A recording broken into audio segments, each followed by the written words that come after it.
তো আজকে আমার দিদির বার্থডে, তোমরা সবাই জানো, আগের ব্লগে তোমাদেরকে আমরা দেখিয়েছিলাম। তো দিদির বার্থডে বলে আজকে আমাদের বাড়িতে রান্না হয়েছিল ফ্রাইড রাইস আর চিকেন কষা। আর আজকের পার্টিটা কিন্তু দিদি দিয়েছে, আজকে আমাদের দিদি খাওয়াইছে সবকিছু।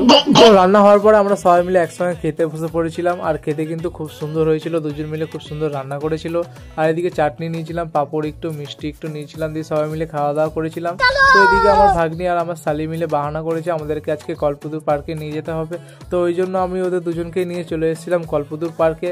আর পার্কটা অনেকদিন পরে এলাম, খুবই ভালো লাগলো দেখে। তো পার্ক থেকে বেরিয়ে ওরা বললো যে আইসক্রিম খাবো, তো ওদের দুজনকে আইসক্রিম কিনে দিয়েছিলাম।